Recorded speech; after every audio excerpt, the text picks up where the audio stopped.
ಸುಮಾರು 14-15ನೇ ಶತಮಾನದ ಸಿದ್ಧ ಪರಂಪರೆಯಲ್ಲಿ ಬಂದಂತಹ ಈ ಸಿದ್ಧನಗುಂಟೆ ಅದ್ಭುತವಾದ ಒಂದು ಶಕ್ತಿ ಇರುವಂತದ್ದು, ಒಂದು ವೈಬ್ರೇಷನ್ ಇರುವಂತದ್ದು. ಅಷ್ಟು ಅಲ್ಲಿ ಬಂದು ಹರಕೆ ಮಾಡಿಕೊಂಡು ನೀವು ಹೋಗುವಂತದ್ದು. ಅದರ ಜೊತೆಗೆ ನಿಮ್ಮ ಬಡತನದಿಂದ ಹೊರಗೆ ಬರಕ್ಕೆ ಮಕ್ಕಳಿಗೆ ಶಿಕ್ಷಣವನ್ನ ಕೊಡಿ. ಅವರಿಗೆ ಓದ್ಸಕ್ಕಾಗ್ಲಿಲ್ಲ ಅಂದ್ರೆ 1ನೇ ತರಗತಿಯಿಂದ 2nd PUC ಡಿಗ್ರಿವರೆಗೆ ನಾವು ಅನುಕಲ್ ಮಠದಲ್ಲಿ ₹1 ನೀವು ದುಡ್ಡು ಕೊಡಬೇಡಿ, ಉಚಿತವಾದ ಶಿಕ್ಷಣವನ್ನ ನಾವು ಕೊಡ್ತಾ ಇದ್ದೀವಿ. 1ನೇ ತರಗತಿಯಿಂದ 5ನೇ ತರಗತಿಯವರೆಗೆ ಇಂಗ್ಲಿಷ್ ಮೀಡಿಯಂ ₹1 ನೀವು ಕಟ್ಟಬೇಡಿ. ನಾನು ಸರ್ಕಾರಿ ಶಾಲೆ ಇದೆ, ಕನ್ನಡ ಶಾಲೆ ಇರೋದನ್ನ ಇಂಗ್ಲಿಷ್ ಶಾಲೆಯಾಗಿ ಆಂಗ್ಲ ಭಾಷೆಗೆ ಅದನ್ನ ಪರಿವರ್ತನೆ ಮಾಡಿಸಿದೀವಿ. ನೀವು ನಿಮ್ಮ ಮಕ್ಕಳನ್ನ ಕತ್ತಲೆಯ ಗವಿ ಒಳಗೆ ತಳ್ಳಬೇಡಿ. ಬರೀ ಕಾಯಕಕ್ಕೆ ಮಾತ್ರ 18 ವರ್ಷ ಆಗೋದ್ರ ಒಳಗಡೆ ಅವ್ರನ್ನ ಎತ್ತು ಎಮ್ಮೆ ಕುರಿ ದನ ಮೇಸಕ್ ಕಳ್ಸಕ್ ಹೋಗ್ಬೇಡಿ. ಯಾಕೆ ಅಂತಂದ್ರೆ ಅವರಿಗೆ ಶಿಕ್ಷಣವನ್ನ ಕೊಡೋಣ. ಅವರಿಗೆ ಶಿಕ್ಷಣವನ್ನ ಕೊಡ್ಲಿಲ್ಲ ಅಂದ್ರೆ ಪಶುವಿಗಿಂತ ಕಡೆ ಆಗುವಂಥದ್ದು. ಇವತ್ತು ನಮಗೆ ರಾಜಕೀಯ ಶಕ್ತಿ ಬಂದಿಲ್ಲ, ಆರ್ಥಿಕ ಶಕ್ತಿ ಬಂದಿಲ್ಲ, ಸಾಮಾಜಿಕ ಸಮಾನವಾದ ಶಕ್ತಿ ಬಂದಿಲ್ಲ ಅಂದ್ರೆ ಅದಕ್ಕೆ ಕಾರಣ ನಾವು ಶಿಕ್ಷಣ ಕೊಟ್ಟಿಲ್ಲ ಸಮಾಜಕ್ಕೆ ಅನ್ನುವಂಥದ್ದು. ಶಿಕ್ಷಣವನ್ನ ಎಲ್ಲವರೆಗೂ ನಮ್ಮ ಮಕ್ಕಳಿಗೆ ನಾವು ಕೊಡೋದಿಲ್ವೋ, ನಿಮ್ಗೆ ಓದ್ಸಕ್ ಆಗ್ಲಿಲ್ಲ ಅಂದ್ರೆ ನಾವು ಅನ್ಕಲ್ ಮಠಕ್ಕೆ ಕರ್ಕೊಂಡ್ ಬಂದ್ಬಿಡಿ, ನಾವು ಓದಿಸ್ತೀವಿ. ನಿಮ್ ಮಕ್ಕಳನ್ನು ಓದಿದ ನಂತರ ಅವ್ರಿಗೆ ಉದ್ಯೋಗ ಕೊಡಿಸಿ, ಅದು ಪ್ರೈವೇಟ್ ಆಗಿರ್ಲಿ ಗೌರ್ಮೆಂಟ್ ಆಗಿರ್ಲಿ, ಅವ್ರಿಗೆ ಉದ್ಯೋಗ ಕೊಡಿಸಿ ವಾಪಸ್ ಕಳಿಸುವಂತ ಕೆಲಸವನ್ನ ಮಾಡಬೇಕು ಅನ್ನುವಂಥದ್ದು.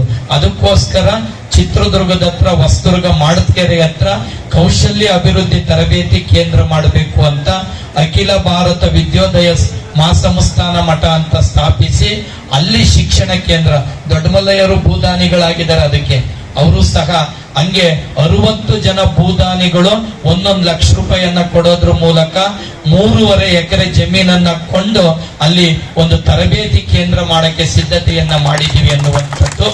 ಯಾಕೆ ಈ ಮಾತು ಹೇಳ್ತಾ ಇದೀವಿ ಅಂದ್ರೆ ಶಿಕ್ಷಣಕ್ಕೆ ಹೆಚ್ಚು ಆದ್ಯತೆಯನ್ನ ಕೊಡಬೇಕು.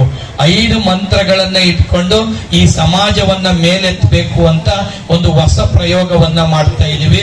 1ನೇದು ಶಿಕ್ಷಣ, 2ನೇದು ಉದ್ಯೋಗ, 3ನೇದು ಸಂಘಟನೆ, 4ನೇದು ಹೋರಾಟ, 5ನೇದು ಶುದ್ಧ ಆಧ್ಯಾತ್ಮ ಮತ್ತು ಸಮಾಜ ಸೇವೆ.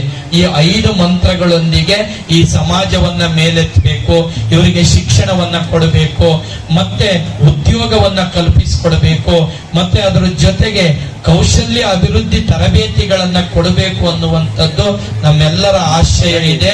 ಸಮಾಜ ಬಹಳ ಬಡತನದಿಂದ ಮೇಲ್ ಬಂದಿರುವಂತದ್ದು.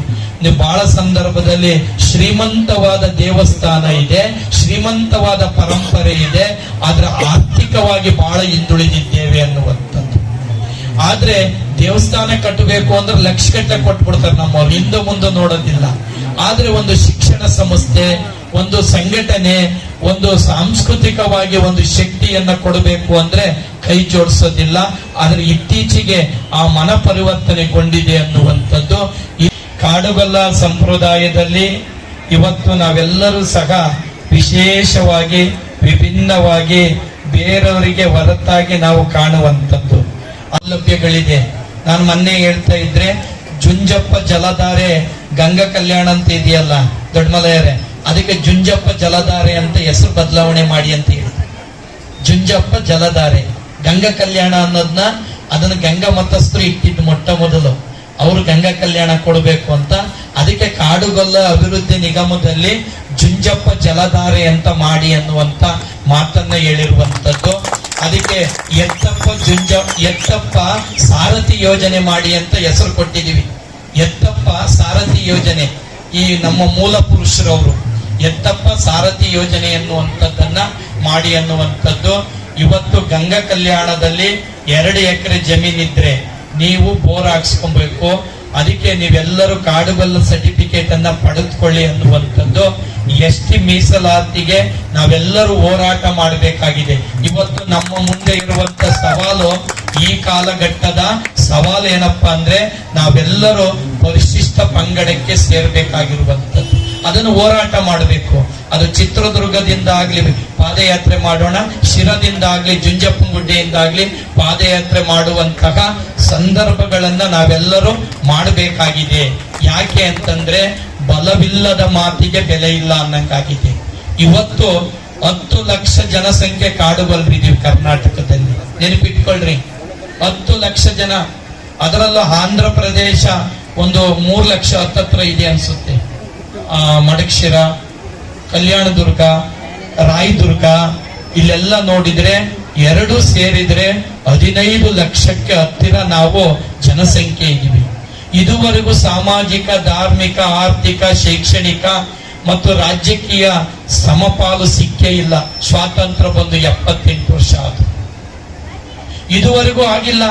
ಇವತ್ತೇನ ಮೇಸ್ಟರ್ ಆಗಿದ್ದಾರೆ, ಪ್ರೊಫೆಸರ್ ಆಗಿದ್ದಾರೆ ಅಂದ್ರೆ, ನಮ್ಮ ಇಂಜಿನಿಯರ್ ಆಗಿದ್ದಾರೆ, ಅವ್ರು ಸ್ವಂತ ಬಲದಿಂದ ಆಗಿದ್ದಾರೆ. ಮೀಸಲಾತಿ ಅಡಿಯಿಂದ ಆಗಕ್ಕೆ ಆಗಿಲ್ಲ. ಕಾರಣ ನಮಗೆ ಮೀಸಲಾತಿ ಇಲ್ಲ.